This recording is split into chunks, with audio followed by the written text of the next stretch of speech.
Magbibingi-bingi ang School of Acting ako dun sa mga pabor sa impeachment complaint at laban kay Vice President Duterte. Magbibingi-bingihan din ako dun sa tutol sa impeachment at ayaw kay Vice President Sara Duterte. Hindi namin trabahong pakinggan sila. Good morning. At parang dumami kayo. May mga good morning sa mga guests Kung kailan nag-recess, doon kayo dumami. Sir, unang question. Since yung verified impeachment complaint against VP Sara is now in the Senate, ang tanong ng marami, bakit, why the Senate went on break last night without tackling the verified impeachment case against VP Sara? Well, una, yun ang schedule namin. Alam niyo namang lahat yun. Na huling araw namin kahapon, magbe-break talaga kami at magre-resume matapos ang halalan sa June 2. Walang rason para magbago o baguhin yun kahapon. Napakinggan ko si Myla kahapon, si Myla. Tinatanong si Senator Pimentel, bakit daw walang nagtanong? Sasagutin ko yun. Trabaho ko bilang Senate President, sagutin o presiding officer, sagutin anumang katanungan na ibabato sa plenaryo. Pero hindi ko trabahong tanungin yung mga miyembro kung bakit hindi sila nagtanong at anong nasa isip nila, ba't hindi sila nagtanong. Fact is, walang nagtanong dahil hindi pa naman officially informed Senado, ang plenaryo, kaugnay sa paghahain ng impeachment complaint dahil dadaan pa ito sa isang proseso sang-ayon sa rules at practice at procedure ng Senado kaugnay ng mga impeachment complaints. So, sir, mali yung impression na parang may napag-usapan ba na wag itong itackle sa Senate plenary? Walang caucus na naganap, walang usapang naganap sa pagitan ng mga miyembro ng Senado kaugnay nito o kaugnay ng anumang bagay. Bago kami nag-adjourn kahapon, nung Martes, nung Lunes, kahit nung nagdaang linggo, wala kaming pagpupulong na formal kaugnay nito. So what will happen now on the articles of impeachment? As Senate President, it's your call, di ba, sir? So what is your plan? Isa-isayin muna natin. Sang-ayon sa rules ng Senado, kapag kami inihaing articles of impeachment or complaint or resolution on impeachment sa Senado, the Senate President, nakalagay sa rules namin, shall take proper order of the subject of impeachment. And ano bang ibig sabihin ng shall take proper order of the subject of impeachment? Hindi nung impeachment complaint, hindi nung impeachment, but the subject of impeachment. Ibig sabihin nun, kailangan isaayos muna ng Senate President ang Senado para sa pag-conduct ng isang pagdinig o trial. Sasagutin ko rin yung isang napakinggan kong abogado na tila eksperto din daw sa mga bagay na ito. Sabi niya, the Senate shall immediately, ayon sa kanya, sabi ng Constitution, proceed with trial. Busin na lang ng konti, pero parang hindi niya nabasa yung saligang batas. Walang sinabing immediately ang saligang batas. Ang sinabi ng saligang batas ay shall forthwith proceed with trial. Ngayon, kung babalik tanawan natin, bago ko sagutin yung tanong, Sally, kukompletuhin ko na para... Okay. Kung babalik tanawan natin, may inihain na impeachment complaint noong 2011 laban kay Ombudsman Mercy Gutierrez. Inihain nyo ng March 23. Nag-adjourn ang Senado ng March 26. Walang ginawa ang Senado noon. Nagsimula ang trial May 19. Mahigit kulang-kulang isang buwan ang lumipas dahil magre-recess din sila noong mga panahong yon. Kung maalala nyo ang impeachment ni dating Chief Justice Corona, ng yumaong dating Chief Justice na si Corona, final ang impeachment complaint ng December 13, nag-trial po sila January 19. So kung susuriin nyo, base sa President yung salitang forthwith, hindi naman po ibig sabihin nun, kinaumagahan, agad-agad, dali-dali.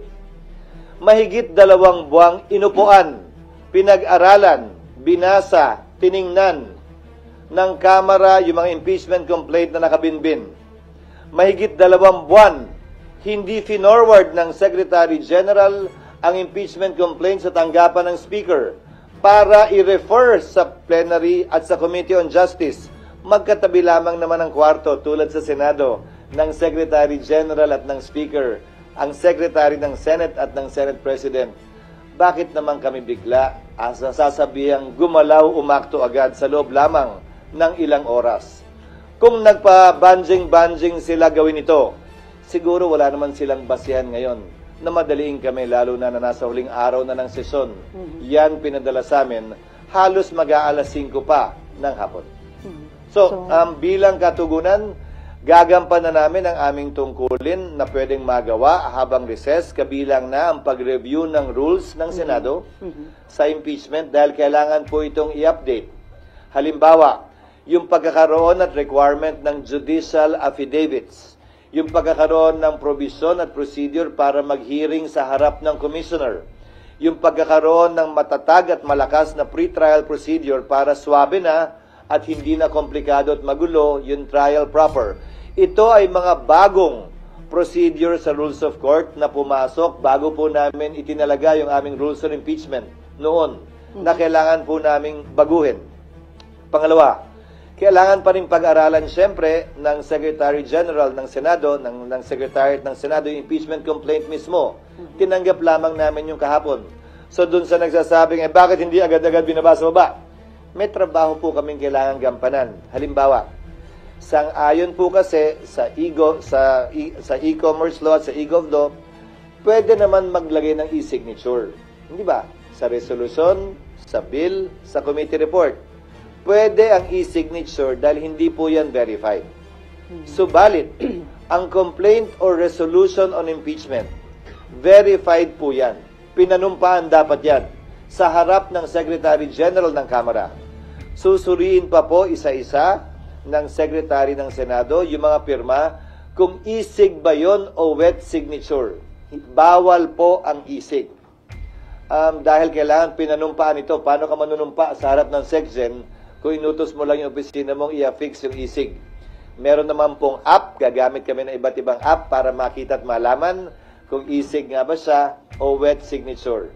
Para matiyak na yung bilang talaga ay sapat dun sa 1/3 para mag-comply dun sa direct filing sa Senado. Mga halimbawa lamang ito na mga dapat pang gawin at gampanan ng Senado. At bilang panghuling sagot, para mag-convene ang impeachment court, kailangan may sesyon ang Senado.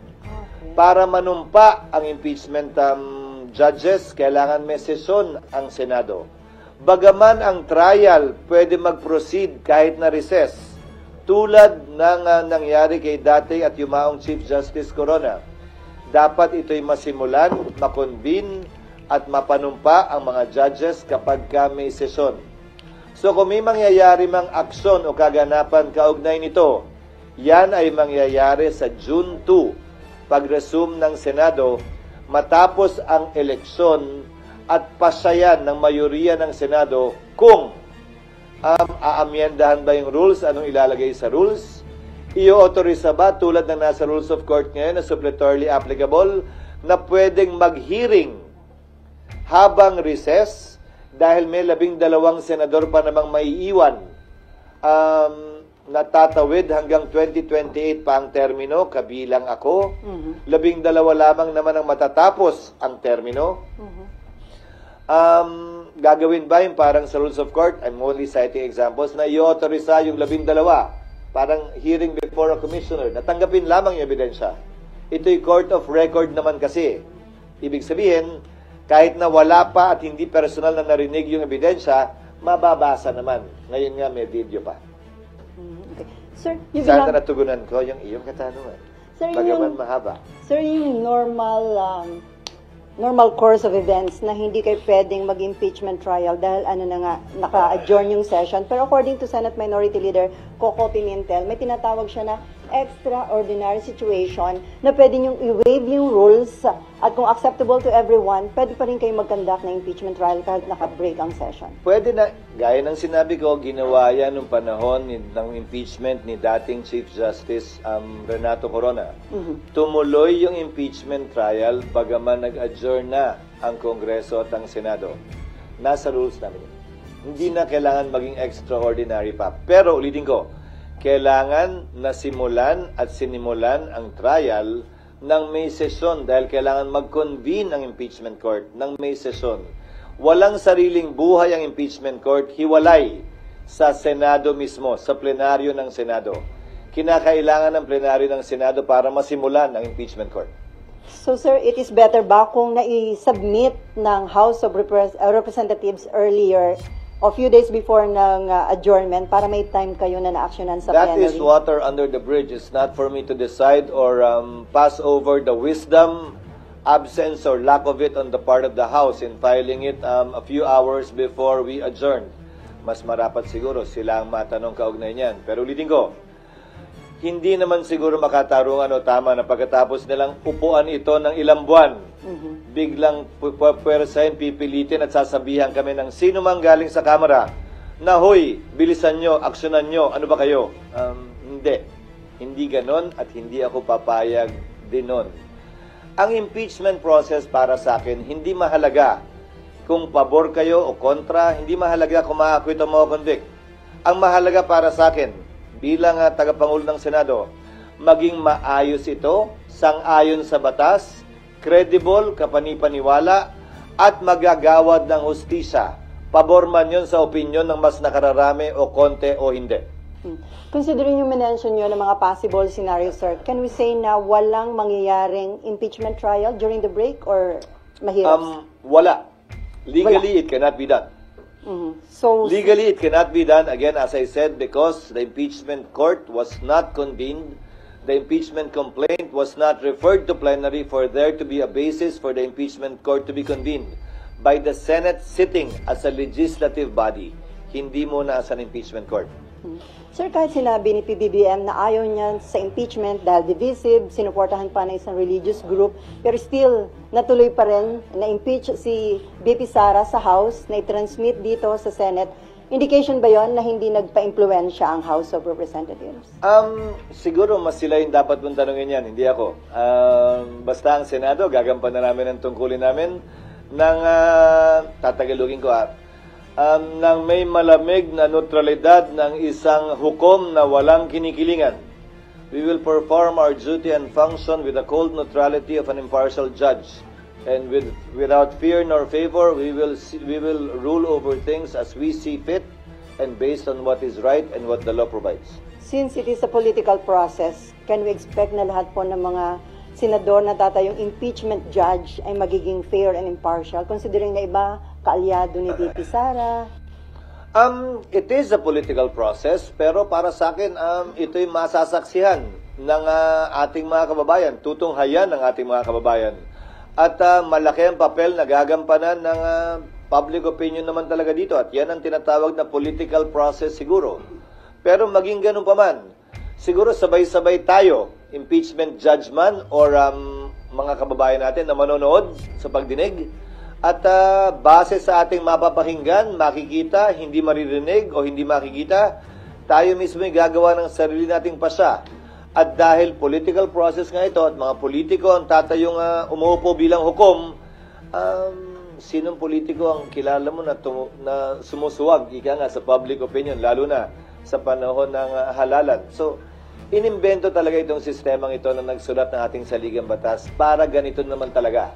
Hindi para maging sobrang hiwalay, ika nga, sa opinion ng publiko kaugnay sa bagay nito dahil politiko din naman ang hinuhusgahan. From Myla muna, although para nabanggit nyo na, kung sir, kung after election magko-convene yung impeachment court, tapos limited na yung time ninyo, carry over yun kung bago na yung composition ng mga senador at kongresista sa 20th Congress? Yun ang aking paniniwala. Bakit? Ang Amerika kung saan natin kinopya yung ating sistema ng demokrasya at Republican government. Yung kanilang Senado, sa pagkakaalam ko, 1/3 lamang ang hinahalal at any one time. May naiiwang 2/3 pa rin. Kaya pwede mong sabihin, continuing body talaga yung Senado. Ang Senado ng Pilipinas, 12. So, walang majority, walang quorum ang maiiwan. Subalit, ilang bagay ang nais kong sabihin kaugnay nito. Tingnan nyo na lamang ang mga collegial courts dahil ito'y hindi function ng legislature. Hindi ito typical na bill sa aking pananaw na pagtapos ng Kongreso, i-file mo uli. Pag hindi na-aprobahan, kailangan aprubahan uli ng magkabilang kamara. Kahit na-aprobahan sa kamara, dito hindi, simula uli sa simula. Halos lahat naman siguro sang-ayon. Ito ay impeachment court. hiwalay sa function ng lehislatura. Pero syempre, kikilalanin ang pagtatapos ng termino ng mga miyembro nito. So ano ang pwede nating ihalin tulad dito? Ang mga collegial courts. Ano-ano ang collegial courts? Sandigan Bayan, Court of Appeals, Supreme Court. Isama mo na yung Constitutional Commission, kabilang na ang Civil Service, ang COMELEC. Tanong, kapag kami nakabinbin bang kaso sa mga ito at nagpalit sa tagal ng kaso sa mga korteng yan, ang mga mahistrado ng Korte Suprema, mahistrado ng Court of Appeals ng Sandigan Bayan, dahil ito ay mga courts of record naman, dinidismiss ba yung kaso o nagpapatuloy lamang? Hindi ba ang sagot ay nagpapatuloy lamang ito? Patuloy lamang yung mga kaso maski nagpapalit ang bumubuo ng collegial court na yon, tulad lamang ng impeachment court. Lalo na court of record din ang impeachment court, kung saan magpalit man, mag-absent man, hindi man mapakinggan ng personal ng impeachment judge, pwede pa rin siya gumawad ng desisyon base sa record na tinanggap ng ebidensya ng impeachment court. Sir, may patanong lang si Nimpa. Paano Paano kung magpatawag... Asan ba sila? Nasa press officer. Paano daw kung magpatawag ng special session si PBBM? Pwede nyo na action na yung impeachment? Oo, pwedeng mangyari yon, pero ang pagpapatawag ng special session sa aking pagkakaalam ay hindi para mag-convene ng impeachment court. Sa aking pagkakaalam, ang pagtatawag ng special session ay para sa mahalagang bagay at panukalang batas na kailangan ipasa ayon sa ating saligang batas. Hindi ito isa o saklaw marahil ng provision yon, kaugnay ng special session. Pero haharapin namin yon pag nandiyan na. Siyempre, pag nagpatawag ng special session, sang-ayon man kami o hindi, siyempre, alam namang hindi kami magatin. Okay, Mav and then RG.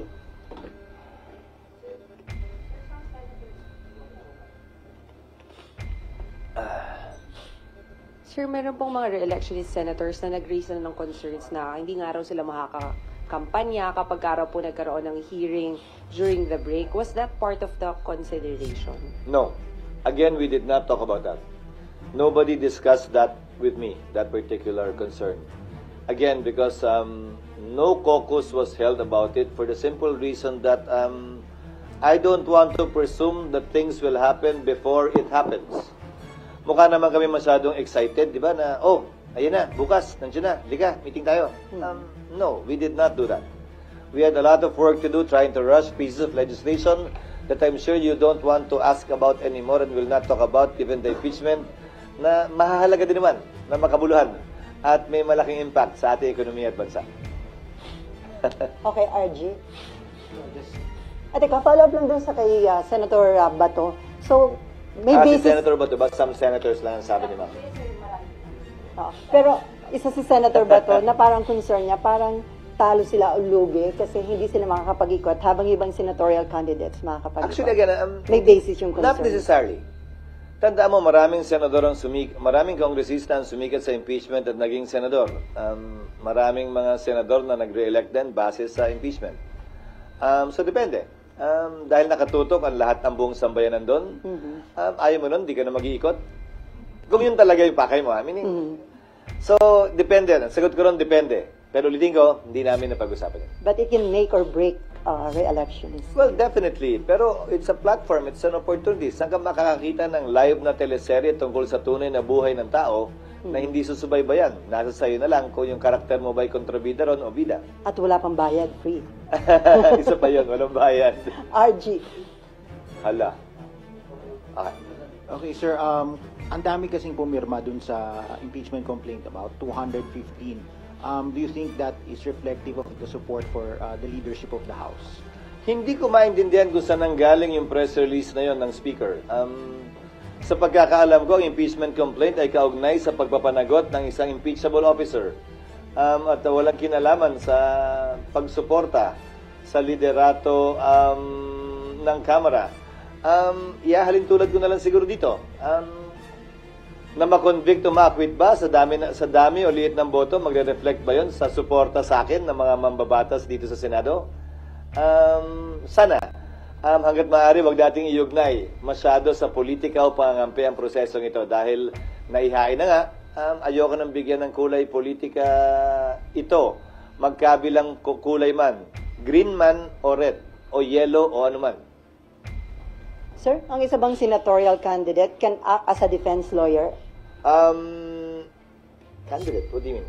Kasi may isang senatorial candidate, di ba? Parang may state, Attorney Vic. Sino? Attorney Vic Rodriguez. Nag-volunteer na agad siya? Oo. Kailangan muna siyang tanggapin ng kliyente bago siya makapag-volunteer. Parang, ang pag-volunteer ng abogado sa kaso, ang tawag, alam ko tawag dyan ay ambulance chasing. Hindi yata tama yun. Marapat ang kliyente, ang akusado, ang ini-impeach, ang mag-anunsyo ng kanyang mga abogado. At hindi para i-volunteer yung serbisyo ng abogado. Yan ay nasa ethics ng mga abogado.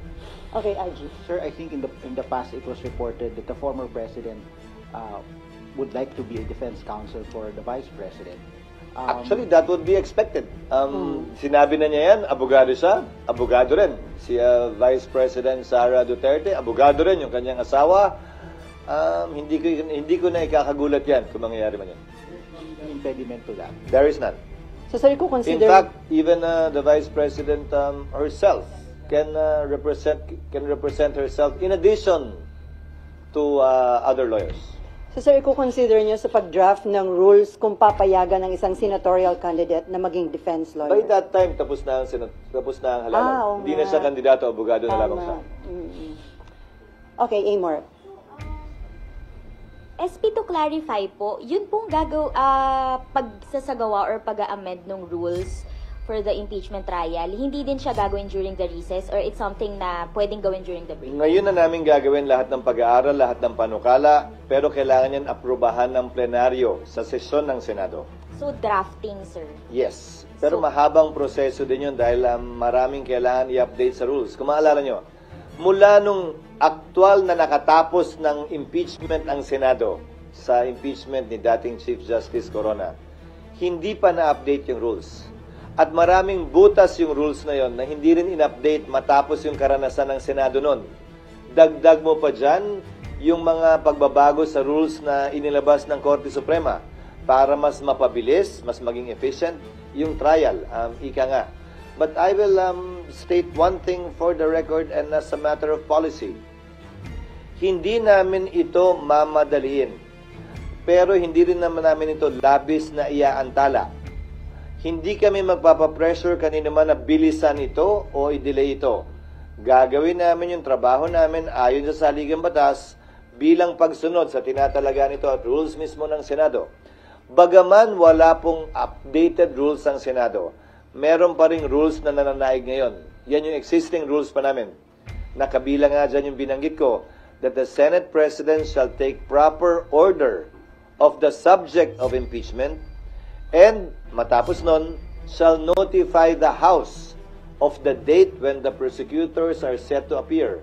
Pero bago lahat mangyari yung tinatawag yung trial, kailangan muna mag-acquire ng jurisdiction ng Senado. Sa ngayon na tinanggap na ng Senado yan, hindi na may kakailang nasa Senado na yan at impeached na si Vice President Sara Duterte. At bagaman hindi pa na-convene yung impeachment court, matter of course na lamang yon, ministerial ang pag-take ng jurisdiction ng Senado sa impeachment complaint na ito. Hindi na rin may kakaila yun.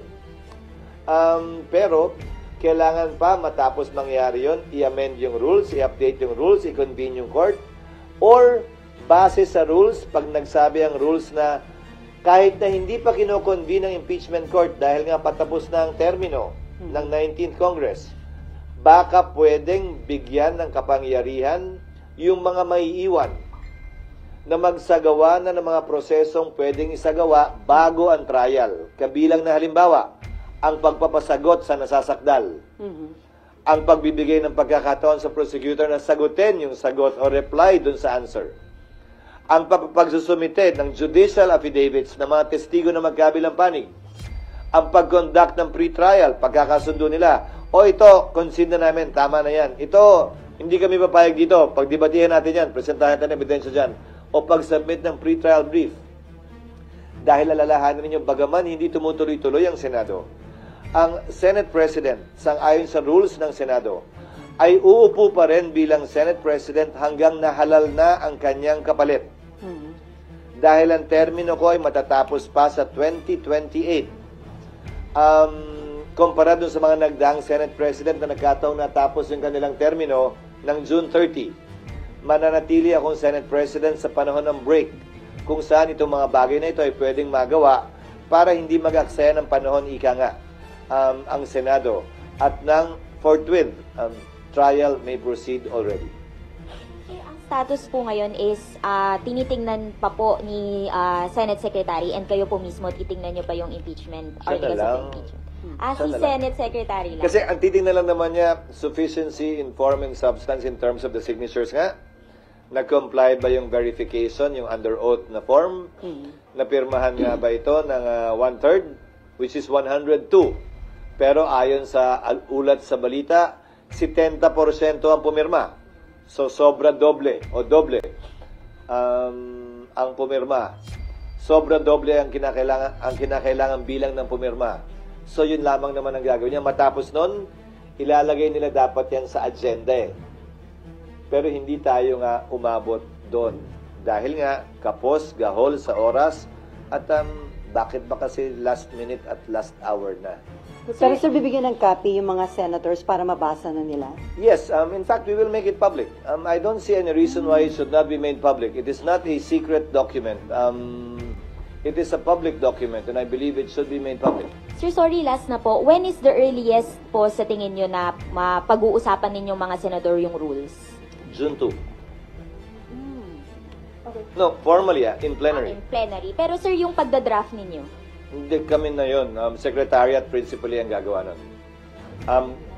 Hindi na mga senador? Hindi na siguro. Magkukonsultahan na lang kami either virtually about this and simply consult them on the rules. Okay, before Mayan, So, RG, to finish, siguro magda-draft ang secretariat. Papadala na lamang sa mga senador for comment or inputs. Para at least pag-resume namin sa June 2, medyo joined na yung issues. Ika nga, kung ano na lamang yung pagbobotohan kung meron man. okay, before Mayan, RG, Mav, and Cecil, may patanong lang dito, sir. Just to put on record, if BP Sara is found guilty by the impeachment court, does that mean she could no longer seek for any government position? Perpetually disqualified na po ba siya? Yes, the penalty for a person convicted in an impeachment trial is removal from office and absolute perpetual disqualification to hold public office, elected or appointed. Okay, Mayan, and then RG. Good morning, Okay. sir. Sir, ako ba, ate? Ay, oo nga pala. Isa na una pala siya. Sorry, dalawang Sir, Mayan. sir, sabi mo kanina, kailangan amend yung rule, magkakaroon kayo ng pre-trial, mahabang proseso. Yung kay Justice Corona dati, umabot ng 2 months bago nagsimula. So, ano yung chance ngayon ng impeachment dito sa Senate? Wala na. Anong ibig sa kasalukuyang Senado? Yes, sir. Kasi 1 month na yung natitira sa 19 Sa Congress. Kung ang sinasabi mo ay trial, magkakaroon ba ng trial sa 19th Congress? Depende sa rules na i-approve namin. Kasi gaya ng sabi ko, isa sa mga posibilidad, yung innovation ng Korte Suprema of late, meaning pagkatapos ng rules namin noon, na pwedeng mag-receive ng ebidensya ang commissioners, na pwedeng buuin ng may iwang 12 senador, na maaaring magsimula ng June, bago mag-June 30. So, 19th Congress pa rin yun. Kung yan ang magiging pasya ng Senado ng 19th Congress kaugnay ng rules. So, may posibilidad. Trial pa rin yun, ha? Bagaman presentasyon ng ebidensya sa commissioner ang technical na salita, trial pa rin yun. Lalampas ng 20th Congress o aabot ng 20th? Aabot ng 20th Congress, oo. Okay, Mayan, okay. Halos tiyak na yon. Aabot ng 20th Congress at ang magpapasya na rito ay ang 20th Congress at hindi ang 19th Congress. Sir, Malalaman pa lamang natin yan matapos ang halalan. sir, may patanong uli. Si ERAP na pardon, pwede bang ma-pardon din si Sara at eventually run again? Yes, Erap was not impeached. Erap was convicted and then was pardoned. Yes. Dun Not yung by the pardon. impeachment court. Okay. Dahil hindi naman natapos yung impeachment ni dating Pangulong Estrada dahil sa EDSA 2. Okay, Mean. Sir, to be clear lang, Hindi pa ba clear? hindi pa clear. Hindi. Sir, kasi yung natanong na kaina pero para lang mas malinaw. Yung kay Senator Coco na sinasabi niyang special circumstance na pwede pa rin magkasundo kayo 100%, mag-convene kayo ng impeachment court during the break. Hindi na yun mangyayari. Only when, as I said, the impeachment court was convened. When we, the legislature, the Senate as a legislature, took note or took cognizance of the case, were all sworn into office and convened the impeachment court. Hindi naman nangyari lahat yun During session. Hindi kami pwede paano namin i-refer yung impeachment sa Rules Committee para i-report out ng plenary para may basihan na magsumpa kami bilang impeachment court at i-convene yung impeachment court. Paano namin gagawin lahat yun ng walang sesyon? So parang dapat sana kahit paano na-report out man lang kagabi sa session. Tapos after nun, kahit hindi kayo nakabuo ng impeachment court, pwede during the break bumuo? Hindi pa rin. Kailangan kasi yung Kailangan pagsumpa namin at pag-convene ng impeachment court is in session.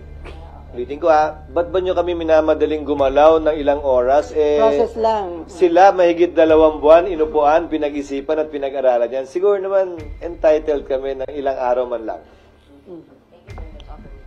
Okay, RG, and then si Mav, and Excuse then me, sorry. Cecil. Sir, of course, there are those na may mga nagre-react na doon sa sinabi nyo kanina that it cannot be done during the break and that sa June 2 na ang earliest action. What is your message to them?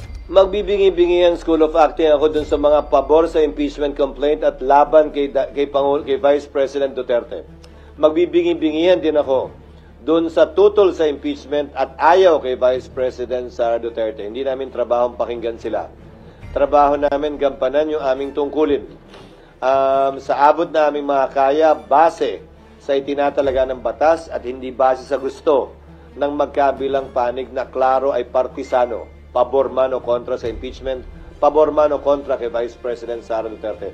Wala kaming pakialam sa mga yan. So just to be clear, until the Senate renders a decision on the merits of the case, she remains Vice President. Definitely yes. That is what the law states. Pero sir, right now, Unless, just for the sake of argument, because this was in part of our history. March 23, and I hope I will not be misquoted for this. March 23, final ang impeachment complaint laban kay Mercy Gutierrez. March 26, kinonvene ng Senate ang impeachment court, tapos nag-adjourn agad. In-announce na May 19 o May 9 ang impeachment case i-hear. April 29, nag-resign si Ombudsman Gutierrez. So that is the only instance na hindi matutuloy yung impeachment. Dahil ang parusa lamang sa impeachment ay pagkakatanggal sa pwesto and perpetual disqualification. May posibilidad sana na tinuloy ng Senado yon. Dahil yung resignation ay pagkakatanggal lamang sa pwesto. Pwede pa sana nilang ituloy yun para dun sa absolute perpetual disqualification. Pero minabuti ng Senado noong panahon yun na wag nang ituloy at i-dismiss na yung kaso. pero sir, right now, walang nang pressure o kumakausap sa'yo from both sides para yung isa, bilisan, aksyonan, o iba naman para upuan itong Well, impeachment. maraming bumabanat sa media, magkabilang panig na gustong madalhin o gustong Wag i-dismiss aksyonan. ito. Pero walang epekto naman. Tulad ng sabi ko, hindi ko papakinggan yung mga boses na yan. Ang papakinggan at susundin lamang namin ay yung tinatalaga ng batas, ng aming rules, at kung ano ang tingin naming tama, parehas, patas, at magbibigay ng mas mataas na kredibilidad sa proseso ng impeachment. Ano man ang kalabasan o maging resulta nito. Among your colleagues, sir, wala din ganong pressure, magkakaibang sentiments. Hindi kami nagkausap. Siguro itong mga susunod na araw pa lang kami magkakausap-usap pag nakita-kita sa kampanya. Pero ulitin ko, walang nangyaring meeting, pagpupulong o caucus na napag-usapan ito para yung mga sentimentong binabanggit nyo ay masabi o mailahad na aking mga kasamahan dito sa Senado. Okay, Mav, Cecil, and then Robert. Sir, pwede pa explain lang po na magkaiba yung session days sa trial days. Iba yung legislative calendar.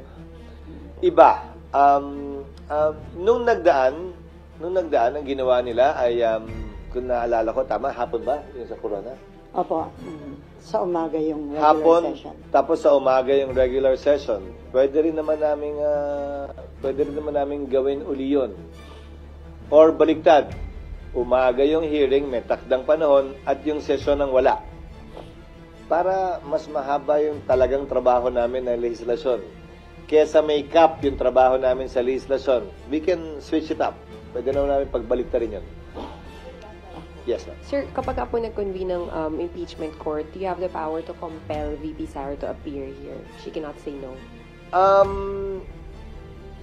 Kapag ka kinakailangan, oo.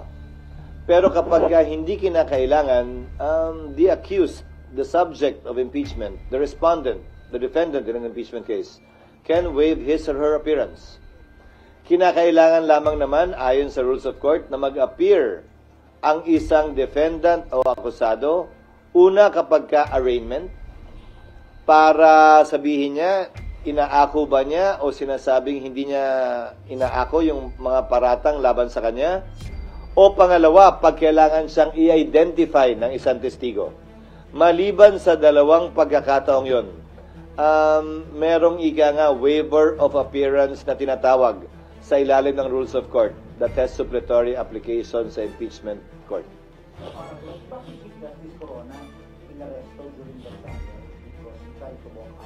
No, hindi siya inaresto. Pinigilan siyang lumabas. Nandito na ako nun. Pinigilan siyang lumabas dahil sa kalagitnaan ng kanyang testimonya, tumayo siya, bumaba, at sinubukang lisanin yung korte. Isa pa pala yun, kailangan namin gumawa uli ng ganon. Sira na yun. So may limit ba yung ipipresent? Naalala mo yun, RG, yung sira na yun. Oo, yung Maghahanap pa. Kaya nga, wala na. Kinain na ng ana yun.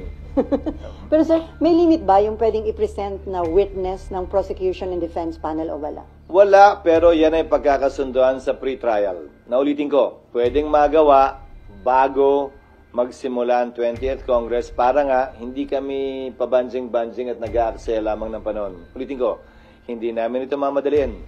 Pero hindi rin namin labis na ipagpapaliban ito ng walang dahilan o rason. Okay, Cecil.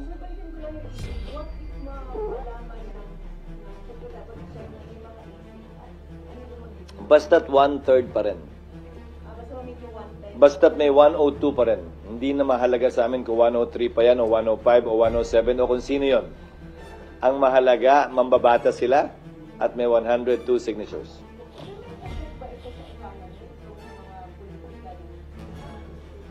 Anumang ingay ng politika palaging may posibleng epekto sa ekonomiya. Pero ang pangontra dyan ay kapanipaniwala at stable na proseso at procedure. Tulad ng sinusubukan kong gawin ngayon at i-establish ngayon. Para yung expectations ay tempered, walang tanong na hindi nasagot, walang alinlangan kung ano ang mga mangyayari sa susunod na araw, linggo at buwan, sa kabila ng anumang ingay na nagmumula sa pabor o kontra sa impeachment, sa pabor o kontra kay VP Sara. Ito, ang mga binabanggit ko sa inyo ngayong umaga, ito ang magiging proseso ng impeachment sa mga susunod na linggo at buwan.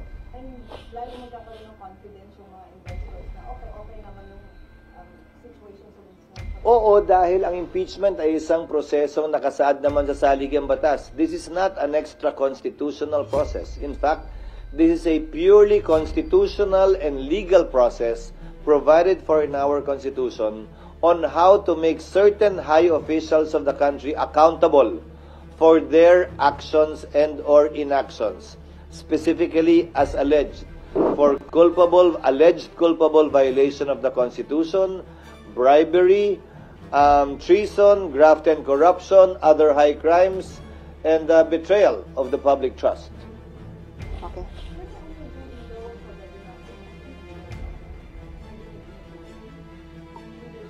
Hindi. Piso isa naman na yan. Again, I will reiterate what I said earlier. It is a rumor until it happens. Pang-counter daw yun ng mga Duterte, sir, dun sa impeachment. Again, it is a rumor until it happens. Bakit? Pag nagpalit, ano mangyayari? Baka kung ano nila, Anong iba nga mangyayari daw? Sabi nung chismis. na hindi matuloy. Anyway, Robert, and then Mean, Amor, and Raymond. Sir, balikan ko lang po yung discussion nyo kanina regarding dun sa special session. Sabi nyo po pwede ang special session provided na ipinatawag ng Pangulo dun sa mga mahalagang panukalang batas. Granted po na may special session, halimbawa magkakasama na rin kayo. Yung possibility na matakel pa rin ito bilang sidelines halimbawa or kaya i-convene yung impeachment court po, pwede po ba yun? Posible. Posible, but that is a subject matter to be decided upon by the plenary. Kasi ang kapangyarihan ng Senate President ay i-agenda lamang ito. Yung ginagawa namin mga referral sa floor na walang nag-object, sa anumang oras pwede mag-object kahit sino at pwedeng pagbotohan yon bago ma-refer. Maski lahat ng ginagawa namin sa plenaryo are done through a proper motion. At kung mapapansin niyo, parang gas-gas na lang sa tenga siguro, masyado na kayo at tayong lahat sanay. Palagi nagtatanong ang presiding officer, is there any objection? There being no objection, is approved. So, pag may nag-object, pagbobotohan. Pero lahat ng naganap o nagaganap sa plenaryo, pinahintulutan ng mga miyembro. Last na lang po. Sir, ano po ang mangyayari halimbawa po yung uupong hukom na senador, may kamag-anak po na kongresista na pumirma doon sa impeachment halimbawa ng Vice President, ano pong mangyayari sa kanila? Ang pag-inhibit ng huwes sa rules of court man o sa rules on impeachment ay voluntary sa parte niya. Walang proseso para persahang ipa-inhibit sa pamamagitan ng botohan ang sino mang hukom sa anumang paglilitis. So kung meron mang ganyang pagkakataon, desisyon niya. Pero babalik rin ko. O de ko may posisyon pala yung pumirma, may posisyon din ba yung hindi pumirma na kailangan din mag-inhibit yung kamag-anak nun? Hindi naman siguro, di ba? Bakit nyo sasabihin kailangan na mag-inhibit yung pumirma? Bakit hindi nyo sasabihin dapat mag-inhibit yan yung hindi pumirma? It cuts both ways. But for me, it's a purely voluntary act, whether an impeachment judge will inhibit himself or herself. Sir, follow-up doon, pwede daw bang ma-disqualify ang sinumang senador na nag-express ng opposition sa impeachment? Ma-disqualify saan? Sa pag-act as impeachment judge. Kasi may nagsabing, oo. Hindi, parang tututulan ko hanggang dulo yung impeachment. 19th Congress ba yan o 20th Congress? Kasi ang magpapasya, 20th na eh. So, ang tinatanong ko sa inyo, yung senador bang nagsasabi niya na i-acquit ay 19th Congress pa sa 20th Congress? Kung manalo, sir. O hindi pa natin alam. So, 19th nga ba o 20th? Kaya yung tanong ko, di ba? Pero sir, kung sakali, na hanggang 20th. Again, I will admonish and keep on reminding the senators who will surely be part of the impeachment court, either in the 19th or 20th Congress, dahil impeachment court pa rin naman ang magpapasya ng ilang preliminary na mga bagay. To kindly, please, refrain from talking one way or the other for or against the impeachment or the impeachable officer in relation to this case. Pwede naman nilang purihin si Vice President Sara hanggang langit kung gusto nila nang walang kinalaman at hindi pumapatungkol sa impeachment. Wala namang problema yun. Pero this is a mere reminder and admonition. Wala naman akong kapangyarihang pigilan o busulan ng kahit na sinong miyembro na nais magsalita kaugnay nito. Mayan, Amor, and then RG. Ay, Raymond pa pala, sorry. Actually, mainit dito. Mainit siya. Hindi ka-jacket-jacket. Kaya lang malulunod ako sa... Sir, good morning. Sir, ito kasi walang jurisprudence, walang president na yung tumanggap na komposisyon ng Senado sa impeachment complaint ay itatransfer doon sa incoming Congress. So ano yung parang legal or constitutional basis natin na pwede nga na ma-push through doon sa incoming new composition of Congress? Tama ka na unang beses lamang mangyayari ito sa Pilipinas. Sa Amerika, hindi. Pero sinabi ko rin na may pagkakaiba. May pagkakataon sa Amerika na tumawid na yung impeachment sa panibagong kongreso.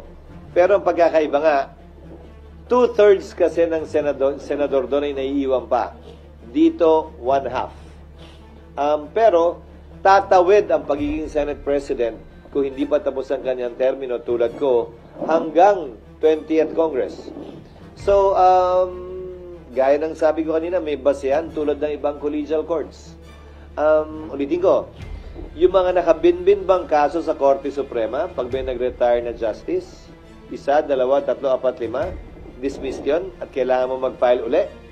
Yung mga nakabinbing kaso ba sa Sandigan Bayan, sa COMELEC, sa Civil Service, sa Court of Appeals, dismissed ba yun pag may nag-retire na isang maestrado?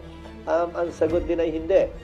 At yun siguro ang pinakamalapit na analogy, comparison na pwede natin gamitin sa impeachment court, na collegial court din. Minsan nga, bibigyan pa kita ng mas madalang sitwasyon. Yung ordinaryong korte natin, na isa lang ang judge, nag-retire yung judge. Ibig sabihin ba nun, lahat ng pending na kaso sa korte niya, dismissed? At kailangan i-file uli dahil nagpalit ng judge? Court of record ang ating mga korte tulad ng impeachment court. Siguro ang basihan ay hindi na tumutuloy-tuloy yung Senado or semi-continuing body ang Senado. Ang basihan ay Court of Record ang impeachment court. At dapat lamang na magpatuloy yon hanggang matapos yung kaso. At hindi dito dapat kinikilala yung pagpapalit nung nakaupong magistrado tulad nga ng sa ordinaryong kaso.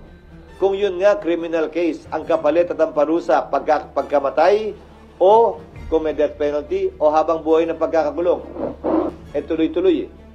Ano pa kaya ito na administratibo lamang? Ibig sabihin, wala itong kulong, wala itong parusang kamatayan. Pagkakatanggal lamang sa pwesto at pagbabawal na humawak na anumang pwesto sa gobyerno. Okay, Amor, and then RG. Sir, sabi niyo ipapatawag lang si VP Sara pag kinakailangan. Pero what if gusto niyang magsalita, sir? Walang Pwede. karapatan po niya yun. That is part of the rights of an accused under the Bill of Rights to confront the witnesses against her. Karapatan po niyan, mag-attend araw-araw, kada hearing, magsalita bilang abogado.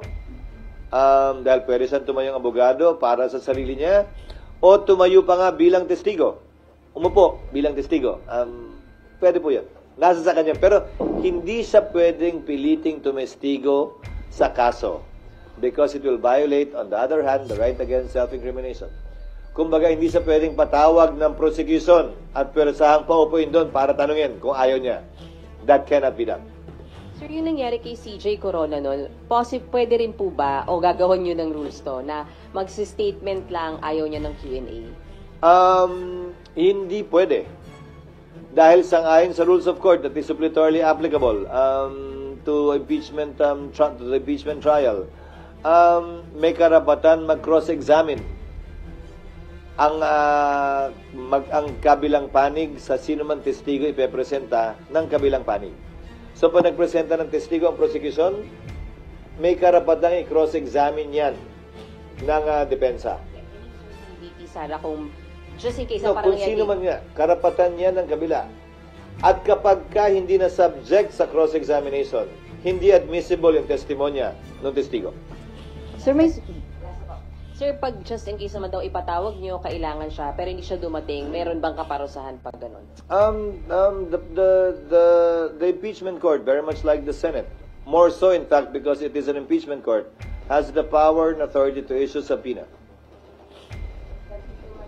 May kapangyarihan nga kami mag-issue ng subpoena. Sir, At sang-ayon sa rules, yan ay pwedeng i-issue lamang either sa pamamagitan ng botohan o kung babaguhin yung rules, sa pamamagitan lamang ng kautusan ng presiding officer. Sir, may certain period ba para tapusin yung impeachment trial o pwede itong parang matagal? Wala, pero sino ba naman na may gustong umabot ito till kingdom come? Wala naman siguro may gusto nun. One way or the other, kailangan ito pagpasahan at desisyonan. Ulitin ko, nang hindi minamadali, pero hindi rin naman pinagpapaliban ng labis. Okay, Amor and then RG. SP, kung matuloy po yung impeachment trial nga this 19th Congress, ang sabi niyo po possible na umaga, plenary session, and then hapon, yun pong impeachment trial. So sir, paano yung time dun sa mga pending bills and offhand? May mga nakikita po ba kayong mga bills na pwedeng maapektuhan ng lack of time dahil matatapos na nga po yung 19th Congress? Maliit na lamang ang epekto kung meron man. Dahil pagbalik namin sa June 2, 6 na session days na lamang ang meron namin. So, 6 na session days na lamang apektado nung AM-PM schedule na binabanggit mo. At kung mako-convene nga yung impeachment court sa panahong yon, magre-recess na rin kami makalipas ang 6 na session days.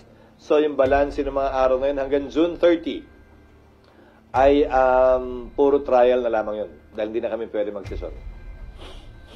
Sir, bills na nakikita Hinahabol? dapat ihabol pa? To name a few that comes to mind. Number 1, yung Konektadong Pinoy. Number 2, na BICAM na-approve na on third reading by both houses. Yung e-Gov bill, na hindi umabot yung ratification ng Bicameral Conference Committee report dahil may ilang pang concerns ang executive branch. Kasi nga, ayoko nang may nabibito Ayoko may binabalik sa BICAM So, hanggat maaari nakikipag-coordinate kami closely sa executive kaugnay sa mga panukalang batas na pinapasa namin. Pangatlo ay yung right sizing bill. Tatalakayin din namin yan. Pang-apat ay yung Virology Act na ibabaycam during the recess. Ito ay pagpapalakas ng ating virology department para sa gayon ay kung magka-pandemya muli, mas kaya na nating i-handle ito. Again, to name a few, those would be at the top of my mind. Yung? Hindi, yung mga binanggit ko, lahat nasa LEDAC. Yung wage hike, hindi ko alam kung magiging prioridad yan ng Kamara o hindi. Pero kung maalala nyo, ulitin ko, nagpasa kami ng wage hike, mahigit 1 taon na ang lumilipas, 100 pesos. Pinasaya ng Kamara recently lang. Pero ang ginawa ko ay inappointan ko ng bicameral conferees lahat ng mga bill na pending. Para sa gayon ay, kung sakasakali, mapag-usapan yan. Maliban na lang kung sinabi ng Kamara na hindi sila interesado dyan. Okay, RG. Ay, okay ka na, Emma? Thank you, ma'am. Sir, kasi kanina sabi niyo you will review the signature. So, No, the secretary the will. secretariat will review Wag the naman signature. na ako yun. The secretariat. Ayoko. O nga, 200 yun. But sir, May app pa. We will be using several apps to be able to detect and check. Minsan by the naked eye kita na kung e-sig o wet signature. okay sir, after kung halimbawa mangyari nga talaga that the earliest action of the Senate will be after or by June. June 2. June 2. Maraming pwede mangyari within that time. The complexion of Congress might change because of the elections. Since napag-usapan na naman natin yung hypothetical kanina, So hypothetical tayo ulit. is it also possible na the next Congress, the House, can withdraw the complaint? Yes. Tulad lamang na anumang complaint na inihain sa korte, pwedeng bawian. Halimbawa, criminal case man o civil case. Gitna ito o administrative case. Pwedeng i-withdraw ng nagrereklamo ang kaso sa anumang panahon. Sa kaso ng Kongreso, it has to be withdrawn by more than 2/3 para hindi umabot dun sa 1/3 requirement. Ngayon, kung tatanungin mo, paano yan? Nagkaroon na ng jurisdiction yung Senado Pwede ba bang bawiin yun pagdating ng panahong yun ng panibagong Kongreso? Isang bagay yan na pagpapasyahan ng impeachment court pagdating ng panahon by a majority vote if they disagree with the ruling of the presiding officer. But your question was, I take it, pwede bang gawin yan ng Kongreso? Yes, they can do that. Pero kung may epekto ba yun na actual na i-withdraw, pagdedesisyonan ng impeachment court yan at ayokong pangunahan.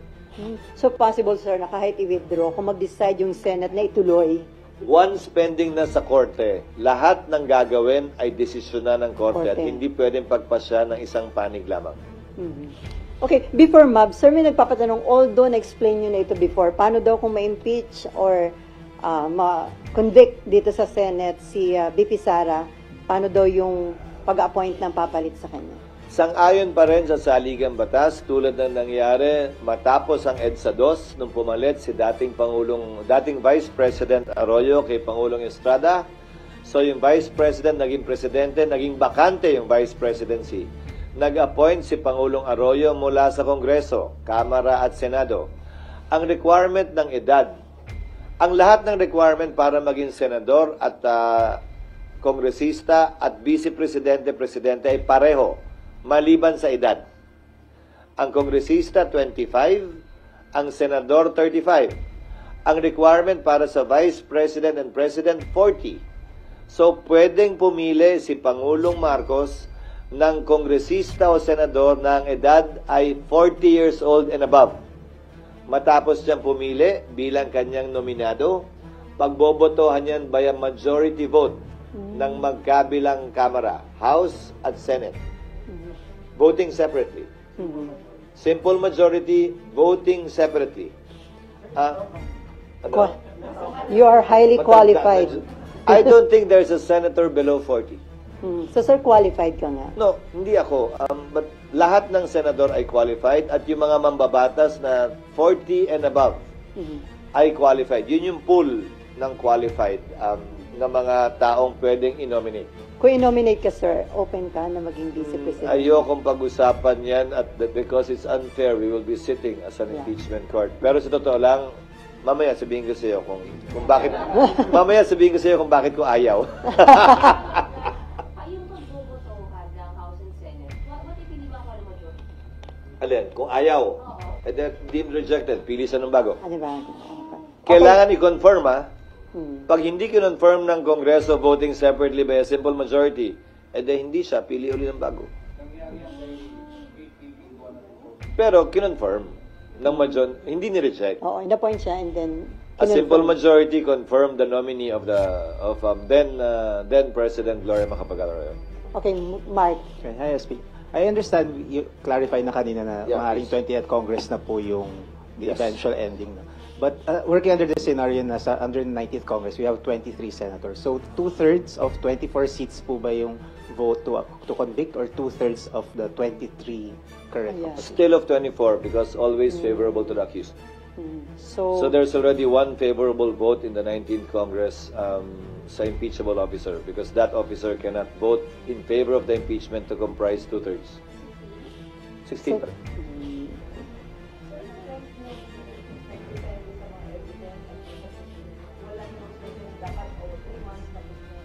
Wala akong balak ilagay na cap, walang cap sa rules, pero gaya ng sabi ko, through judicial affidavits, bagong rule ng Korte Suprema yan sa Rules of Court, and a stricter, longer, more complete pre-trial brief.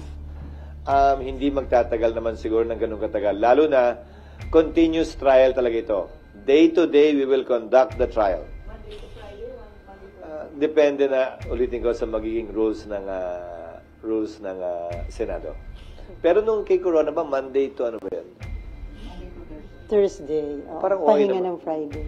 Basta hindi na abot ng Sabado at Linggo yan. Kung ang teleserye nga hanggang Biyernes lang, di ba? Huwag na natin paabutin ng Sabado at Linggo. Sir, yung pre-trial. O tumatawad ka na ng 4 days. Yung kay Corona. So, hindi nalalampas ng teleserye 5 araw sa isang linggo. Yung pre-trial, mga ilang araw lang yun, sir. It will only last for a few days. Actually, even one day kung nagkakasundo na sila. Given the amount of time involved, itong panahong to, hindi lamang Senado ang dapat na mag-aral, maghanda.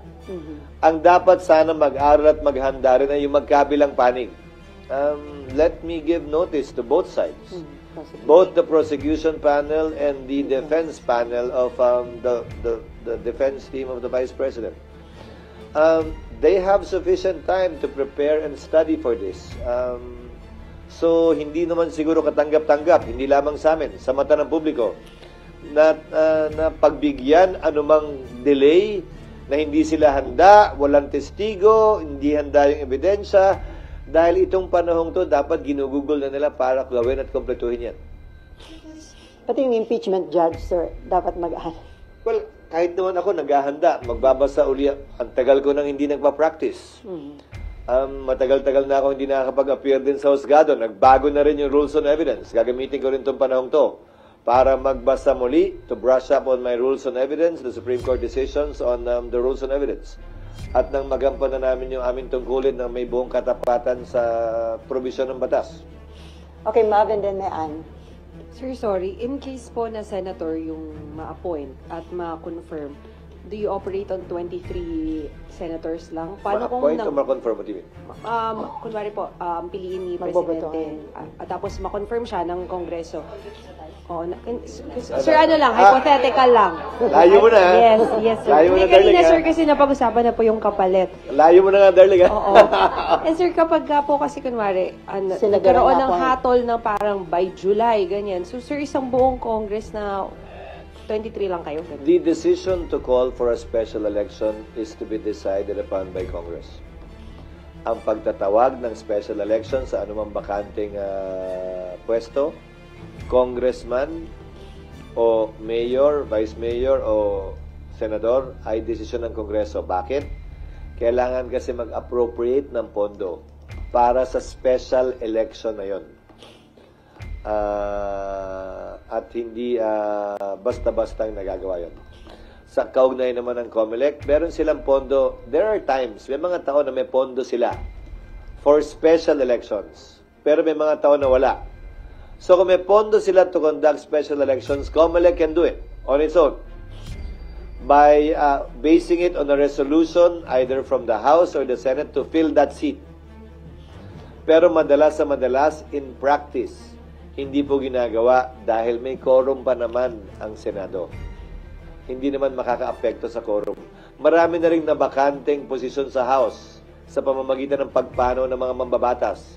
Hindi na nagpapatawag ng special election ang Kamara. Bihira magpatawag. So based on the resolution, pwede magpatawag ang COMELEC kung may pondo sila. Kung wala, kailangan talaga ng isang batas para magpatawag ng special election.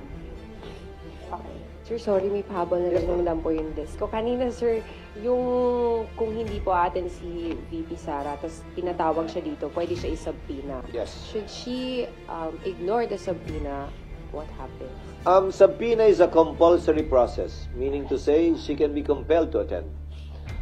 Like what we do with respect to witnesses in the hearings of the Senate. The Sergeant at Arms, with the assistance and aid of law enforcement officers, may effect the compulsory order for her to appear. Mag-issue in ng warrant plenary. of arrest, sir? But I heard a comment of Vice President Estrada that she welcomes this in order to present her case. So, VP Duterte, sorry. That she welcomes this. Sinasabi ko? Estrada. Sorry. VP. But I heard a comment of VP Sara in connection with the looming impeachment complaint to be filed against her that she would welcome it as an opportunity to present her side of the story vis-a-vis the accusations being hurled against her by members of the House. So I hope that will indeed be her position. So, kung mag-change yung kanyang stand, hindi nga siya mag-attend kahit may subpoena, possible yung pag-issue ng warrant of arrest? Merong subpoena lang. Hindi pa naman warrant. Subpoena is enough. Kung hindi pa rin nga siya mag-attend. Again, a subpoena is a compulsory process. The Sergeant at Arms and law enforcement officers can enforce a subpoena. Okay, and then Cecil. Sir, yung pre-trial ay mangyayari pag na-convene na? O pre-trial Under our rules kasi, wala pa yon. Kasi wala pa naman noon eh. So, pag sa amendment namin ng rules, nilagay na yon, pwedeng pagpasahan ng 19th Congress na payagan na yon sa ilalim ng 19th Congress. Dahil nga, yung presiding officer, sangayon sa aming rules, ay may kapangyarihan to take proper order of the subject matter of impeachment. I mean, it should happen, yung pre-trial, pag na-convene. So, June 2 onwards pa rin. Hindi kailangan nga ma-convene eh. Kasi, ang magulo pa siya eh. Kung isipin mo, convene, susumpa, tapos susumpa uli. Sir, basic to. Ano po bang laman ng pre-trial? Nakalagay doon, yung mga ebidensya nila, yung bilang ng testigo nila, at nakapaloob doon yung judicial affidavits nila. Kumbaga, halos wala ng direct examination. Dito lang napanood nyo sa Corona trial na, so nung petsang to, nasaan ka? Nakalagay na rin yung kwento niya, ipapa-identify na lamang sa kanya yung kanyang judicial affidavit. Ikaw ba talaga gumawa nito? Pirma mo ba ito? Lahat ba na nakapaloob dito ay totoo? Cross-examination na diretso. So, It will abbreviate the proceedings. Mas mabilis ang proceedings. Ngayon, may nakasaad din sa Rules of Court na yung mga testigo at ebidensya na hindi mo binanggit dyan, hindi mo na pwedeng ipresenta pa. Maliban na lang kung nadiscover mo lamang nitong makalipas ang ilang araw, ilang oras na wala pa, hindi mo pa alam nung ginawa mo yung free trial. So, may mga ganon. So, in a way, nalilimitahan niya yung pagpapatagal na maaaring gawin ng magkabilang panig. Basically, the pre-trial is just a submission of yung nga mga affidavit. Yes. Which and- could happen before the convening. Yes, Okay. that's what I'm saying. If the rules will authorize the presiding officer to issue those, kabilang na yung pagpapasagot kay VP Sara, kabilang na yung pagsasabit ng reply ng mga prosecutors. Lahat ng bagay na ito, hindi pa to trial, can be done already under the 19th Congress. Lalampas ng konti sa 20th Congress, pero yung trial mismo talaga, magsisimula ng 20th Congress. Except again, kung sa rules ay sabihin na pwedeng mag-receive ng evidence through commissioners. Yung 12 may iiwang kasi ginagawa na rin ng korte yan ngayon eh. Pwedeng tumanggap ng ebidensya ay may iiwang 12. Trial na rin yun in a way. Dahil tumatanggap ka na ng ebidensya through commissioners, quote-unquote eh. Not the whole court. If that will be decided upon by the majority. Sure, safe pa rin sabihin that that impeachment trial mag-uumpisa ng 19th, itutuloy ng 20th, Yes. hahatulan ng 20th. Yes. Tama, okay. Yung paghahatol, pagpapasya, 20th na. Okay, sir, isa na lang sa akin. Sir, paano po yung mga hindi lawyers na mga magiging senator judge? Dapat bang mag-aral sila? May mas extra effort ba sa kanila dapat? Oo, dahil yung abogado nga mag-aaral eh. Ako nga mag-aaral eh. So, lahat kami dapat mag-aaral. Pero kung susuriin nyo, ilan ba ang abogado din naman ngayon sa 19th Congress? Ako, Senator Pia, Senator Alan, Senator Tol, Senator Coco. There are 5. So, sir, itong impeachment, indication na gaano ka-importante ng mga lawyer ang lawmakers. Hindi naman kailangan abogado kasi nga hindi naman kailangan maging abogado kasi naman kahit nga abogado mag-aaral pa eh. Baka mamaya mas malalim pa yung pag-aaral nila kaysa sa abogado na akala niya alam niya na lahat, di ba? So, hindi naman nangangahulugan. Yes, to start, especially those who will remain until the 20th Congress because they're not up for re-election. Siyempre, yung mga tumatakbo pa lang, asikasuhin na muna nila yung kampanya nila, okay lang yan.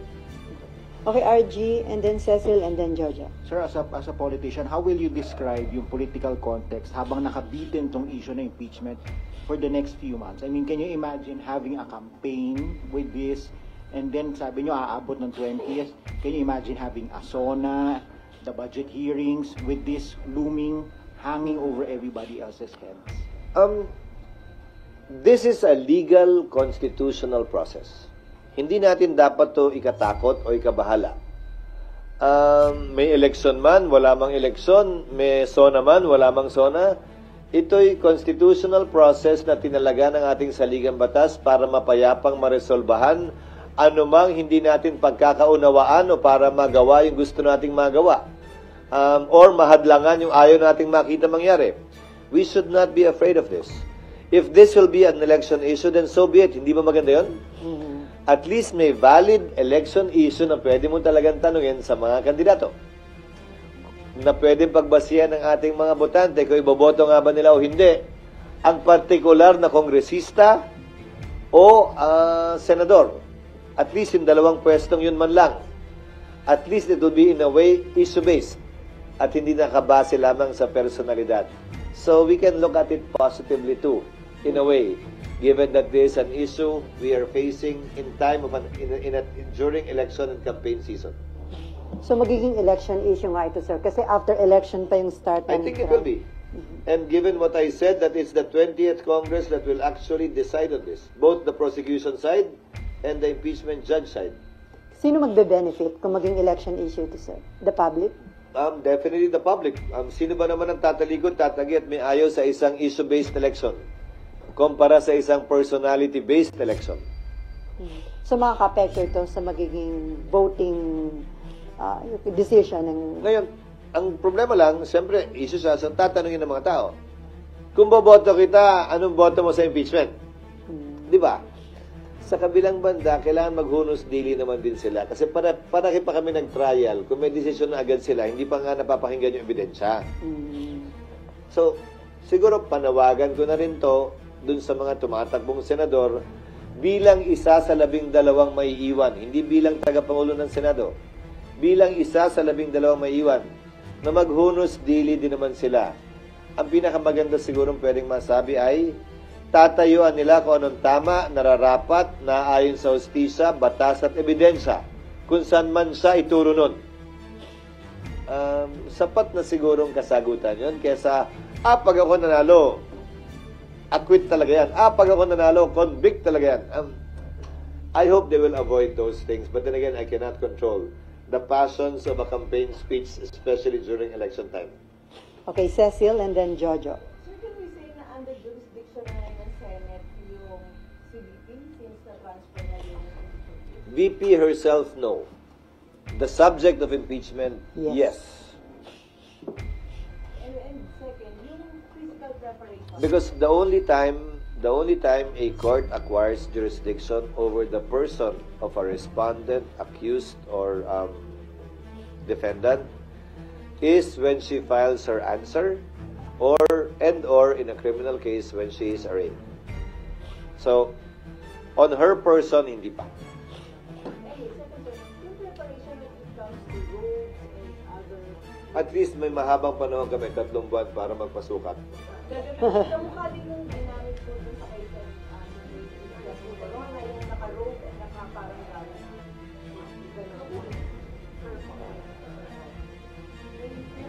Okay lang naman yung robe, wag lang yung isama yung wig.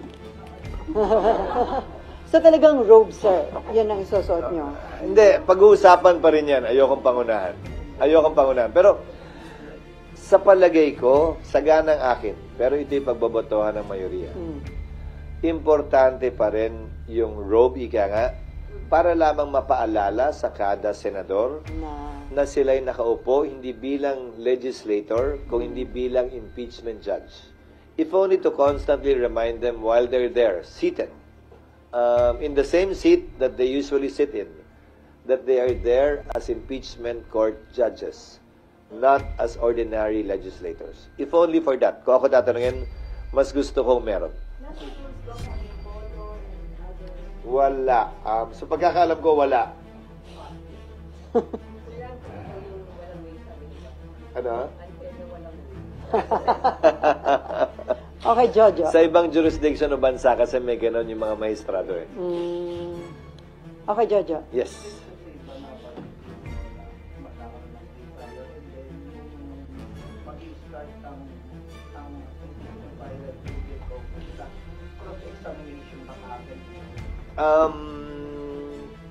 Posible. Ayokong sabihing safe gawin dahil pagpapasyahan pa lamang yan ng mga miyembro ng Senado pagbalik namin ng June 2. Pero yung mga option na to, ipepresenta at ilalahad namin sa mga miyembro para makonsidera at mapagbotohan pagdating ng June 2. Ulitin ko, hindi namin to ginagawa para madalian. Yan ay nakapaloob sa rules of court na suppletorily applicable na kailangan naming ibagay sa proseso ng impeachment na kakaiba sa isang civil, administrative o criminal case kung saan sumasaklaw yung rules of court. So, pagpapasyahan yan ng Senado pagbalik namin. Pero lahat ng options na to ipepresent namin sa kanila. Okay, last 3 questions from Poca. Uy, ubusin nyo na para hindi na wala ng interview pagkatapos nito. Thank you, Sally. Bakasyon na eh. Sir. Yes, Sir, of course. good morning. May bisita pala tayo ngayong umaga. Medyo marami yun. Yes. Sir, you perfectly remember the moment when that envelope was not opened during the impeachment trial of President Estrada. I was a congressman, yes. Yes, I sir. remember that. I was not here. Yeah. I'm sure that you totally want to avoid such a volatile political impasse. But how? By maintaining the credibility and impartiality of the impeachment court. which is what I'm trying to do beginning today. Again, without fear nor favor, nang walang pinapaboran, nang walang kinikitilang karapatan, gagampanan namin yung aming tungkulin. Pero sa dulo, sang-ayon kasi sa rules on impeachment. Kaya di ba si Senator Pimentel noon ay nagbitiw, kung tama ang pagkakaalala ko. Dahil under the Constitution, ang uupo bilang presiding officer talaga kapag ini-impeach ang presidente ay Chief Justice. Hindi naman talaga, wala namang co-presiding eh. Wala rin namang majority leader ang impeachment court eh. Ginawa lamang nila noon yun eh. Kung talagang korte yan, Chief Justice ang presiding officer sa presidente pag in-impeach. It's the Senate President that presides in relation to other impeachable officers, Vice President down. At ang proseso ay, anumang order initially will be decided upon by the presiding officer. If a member disagrees, he can stand up, question it, or object to it, pagbobotohan ng plenaryo. Yun yung proseso. Masunod man o hindi yung gusto ng nakararami, yun ang desisyon ng korte. And pwede rin desisyon na ng presiding officer kung ayaw niyang magpasya. Sasabihin niya, ayokong magpasya dyan, ibabato ko sa plenaryo. Kayo mag-decide. Kung ano man ang maging resulta nun, yun ang susundin ko bilang presiding officer. Sang-ayon man yan o taliwas sa gusto ng mas nakararami. Yun yung proseso eh. Actually, they had no choice at that time but to follow the majority. Sir, follow up. Yes, please.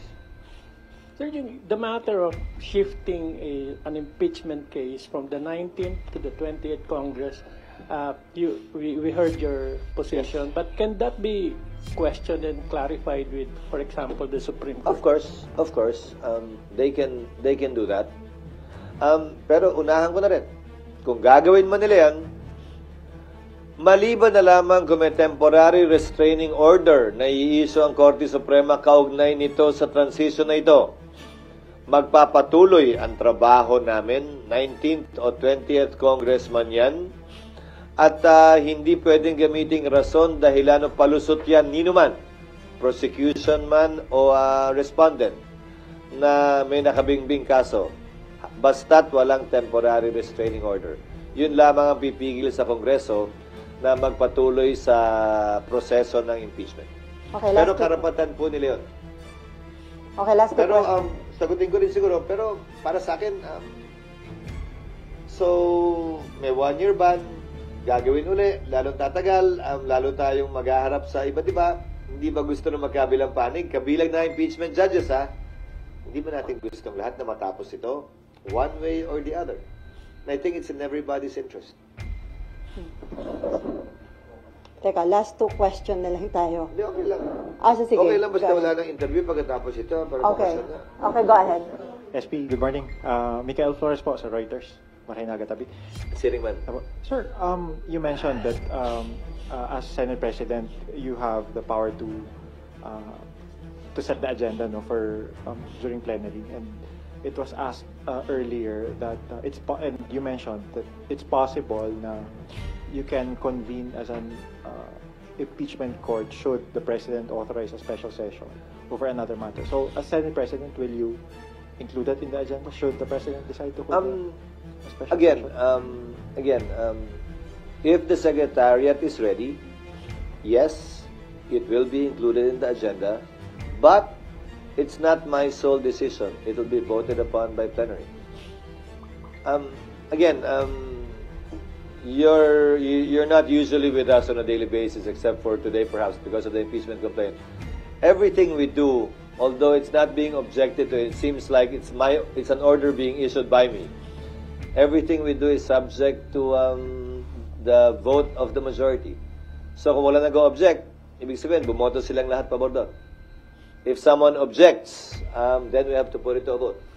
But these things are decided upon by plenary, not by the presiding officer alone. Sir, may patanong, yung daw bang verdict ng impeachment court can still be appealed sa Korte Suprema? As far as I know, no. final na yun, sir? It has been tried, I think. I forget the ruling. For having committed grave abuse of discretion or something, but I think the Supreme Court dismissed it. Again, if my recollection serves me right. But I'm not sure. Okay, from Bloomberg. Yes, ma'am. Yeah, thank you. Senator, I have a non-impeachment related question. About one of the laws we passed? Yes, I think so. Finally. It's a bill that you authored, I believe, about that bill on Mining. Exactly, prohibiting what's the status of that, sir, and has it reached the BICAM? I think we passed it on third reading, but the period is 10 years. Not 5. Ba't nakalagay dun? 5 ba o 10? Alam ko 10 eh. 5. 5 ba? Yung effectivity after 5 years pa. 5 ba? 5 ba nakalagay? Hindi ba in-amend na 10? Pakicheck 5 na lang. years nakalagay. Sa bill o sa in-approve namin? Oo. Pakicheck. Yung effectivity ng ban, parang 5 years after. 5 o 10? Hindi ko naman alala eh. Ano bang... Pero nakita namin, PR. Kaya 5 din nakita namin, sir. Pero, sir, But the reason for that mining ban is this. Again, why reinvent the wheel if it has been reinvented? We're looking at Indonesia. Ginawa ng Indonesia, nag-impose ng mining ban within a certain period. Now they have several processing plants. 4, I believe. The Philippines is one of the richest mineral-rich country in the world. We are 3rd or 4th mineral-rich country in the world. So mineral-wise, the Philippines is actually a rich country pretending to be poor.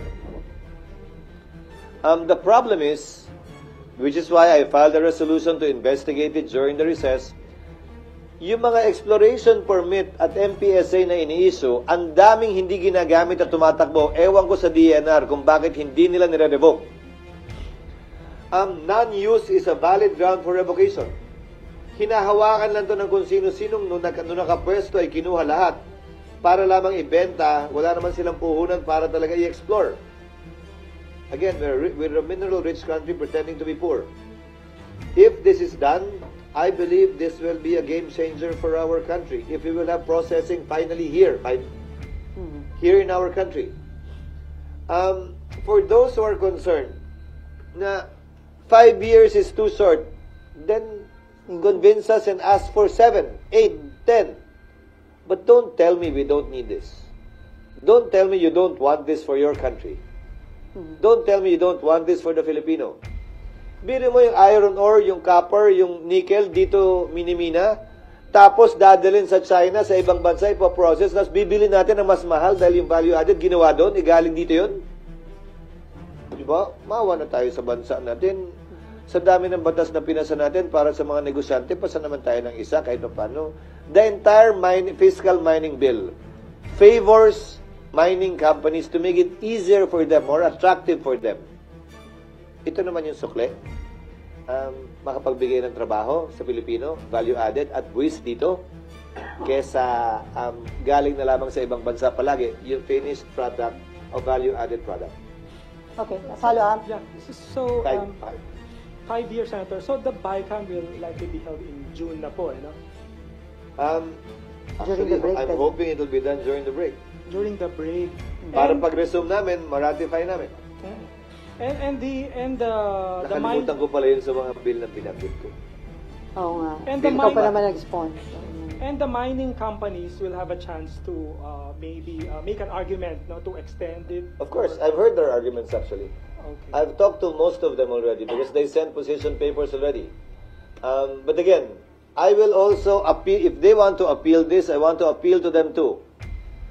Don't talk to me about removing that provision. Touring naman yun eh. Talk to me about hindi kaya ng 5, pwede ba 7? Hindi kaya ng 7, pwede ba 8? 10. But don't tell me we don't need this. Don't tell me that we should not do this. Because that is clearly wrong and un-Filipino.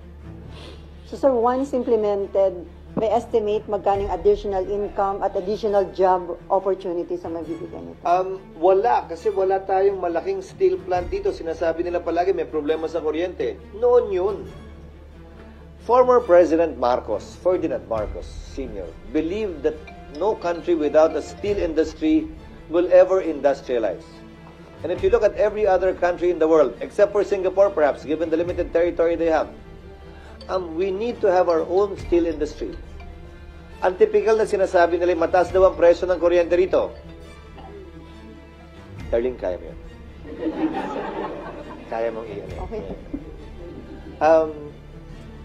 Nawala. Nawala tuloy. Sorry. Mataas yung presyo ng kuryente, pero hindi naman with solar, with renewable, these issues can be addressed. So I hope, again, I'm hopeful because this is clear there's no vested interest behind this proposal. The only interest behind this proposal is the best interest of the Filipino people and the nation for us to develop finally as a country. Okay. Sir, Yes, ma'am. Buena Bernal of CNA Channel News Asia. Can we get an English soundbite on? So the elections were gathered. Hirap yun, Yes, please. The signatures at the House were gathered pre-election, where, as you know, political influence is high because of the carrots that could be there. Now, unwittingly or otherwise, the Senate, you say post-elections, would be the impeachment trial court. But now, because that's a constitutional process, and there are quarters who say that this is political vendetta, can you talk about the Senate, this body where you are a leader, being a political tool to affirm what experts have described as a core problem in Philippine politics, which is personality politics? It cuts both ways. I will try to English as best as I can. It cuts both ways, remember. You referred to carrot politics, but given that it's election time, those who signed may have been blinded by that. I'm not saying that they were. But what about those who did not sign? Weren't they motivated by politics as well? It is a political process. So it's unfair to accuse only those who signed of politics and not those who did not sign. They were both engaged. They were both engaged in politics. And as I said earlier too, given that we're only translating what I said earlier in Filipino, remember? And as I said earlier too, I think it's an opportunity, given that it's election time and campaign season leading to the 2025 elections, that we actually have a chance of this being an issue-based election, at least insofar as members of the House and members of the Senate are concerned, with the admonition on the part of the members of the Senate for them not to be too partisan with respect to saying what their judgment will be should they win and become an impeachment judge. I hope this will be asked by voters in debates, what their position is or will be, and let that be the basis of the judgment of our people, whether or not to vote for them in the coming elections. In relation to a bill passed in this body, can you talk about the importance of creating a defense economy, a local defense economy in the Philippines, especially given the situation in the West Philippines? You're talking of SPEDEZA. Yes. Given the situation in the West Philippine Sea and given our dependence on our allies for our own defense, I think this is the first step towards being self-sufficient with respect to being able to defend ourselves. Instead of simply borrowing missile systems from other countries, perhaps we can also start doing our own R&D for ourselves, uniquely applicable to our situation, given that we're the only archipelago, as I understand, in the world. Add to that the fact that it will provide jobs and hopefully export opportunities to other countries of whatever may be produced within the Philippines. Okay, last question. Japanese Kyoto News, Sasaki. Sa ilong lang. Okay, go ahead. I wish to ask you about the proposal of plebiscite in Sulu. The adjournment of Senate means that you think you don't need to make an urgent decision of the potential plebiscite before the BAM election in October. Sir, I have a problem with that bill, actually. Why? The main reason why Sulu was excluded from BARM to begin with is a Supreme Court decision that said You've asked Sulu so many times already. And it was only until they said yes that you stopped asking. That's why Sulu was removed from BARM. And here we are asking them again? Didn't we read the Supreme Court decision? And what is the impact, if at all, of the Supreme Court decision on this new law again that we're passing? So it might be begging the question, given the Supreme Court decision already. So we need to study it further. Whether or not the Supreme Court decision actually bars us from asking them again, which we have done 4 or 5 times already, which is one of the main reasons for excluding. Remember, the Supreme Court said, among others, you've asked them several times whether or not to join, but you didn't ask anyone who already joined if they want to leave. That's unfair. That's wrong. So the counterpart measure of this would be, we can ask Sulu again, but will we ask the others if they can leave? Kung meron bang specific timeline on that? None. The deadline would be on June 2 when we resume. What we will be doing essentially is I will be instructing the Senate Secretary, Senate Legal, in consultation with some experts in the legal field that we might get as outsourced resource persons to draft amended rules, updating it with respect to the rules of court, and answering some of the gaps discovered during the Corona trial. Most of the officials at that time are still here. And make the corresponding recommendations during the recess, send them to the members of the 19th Congress so they can study it, evaluate it, refer it to their own consultants so that we can act on it and vote upon it when we resume. Okay, last question from JV. Isa lang po. Yes, sir. Okay po. Ayun, given the marami pa tayong kailangang ihabol na bills, sapat na Actually, po ba? konti na lang, mga 7. Konti na lang. So are you okay, sorry po. So are you confident na from June 2 to 13 may papasa natin, ma-ratify natin, or gusto nyo sana magkaroon ng special session? I am hopeful we can do it within the 6 session days. Why? Even if it has not yet been approved on second reading. No. Even if it has not yet been reported out in committee. If they do that during the recess, we can report it out on Monday. Remember, we have 6 session days. We can report it out on the first day, sponsor it on the first day or on the second day, subject it to interpellations for 3 days. No, I'm sorry, for 1 day, approve it on second reading, and with a 3-day notice, approve it on third reading. If we extend sessions on a Thursday, we can do more. If the President certifies it as urgent, then we can dispense with the 3 days. So, I am very hopeful that yes, we can. With the assistance of the executive, if it is a priority measure, we can abbreviate the process and pass certain other bills that haven't even been sponsored on the floor in the 6 remaining session days that we have, while at the same time acting on the rules on impeachment. Okay, sir, pahabol na lang. According to Senator Amy Marcos, ayaw niya ng impeachment, ayaw niya ng destabilization, ayaw niya ng gulo sa ating bansa. Ang reason, ang dami na daw problema, mataas ang presyo ng bilihin, naghihirap ang mga Pinoy. So, impeachment ba at destabilization ang solusyon? Nakakahiya, bagkus daw na harapin ang dumaraming tunay na problema ng bansa. May basis po ba yung kanya? I respect her decision, especially given that she's a re-electionist that should be focusing on sharing with our people her position on these issues, which is exactly doing. However, it is now a reality and a fact, whether we like it or else. Nasa amin na yun. At meron kaming trabaho at constitutional duty na gampanan nito. Ang panawagan ko at ang sisikapin kong gawin, gaya ng sabi ko, tiyakin na ito yung magiging patas, parehas na ayon sa batas, walang kinikilingan at walang pinapaboran. Higit sa resulta, ang importante ay kapanipaniwala at may kredibilidad ang proseso. Yon ang aming tututukan at bibigyan ng pansin. Pero yung gano'ng statement, hindi makaka-apekto sa kanyang pagiging impartial or fair as impeachment judge. Again, she was talking of the impeachment process.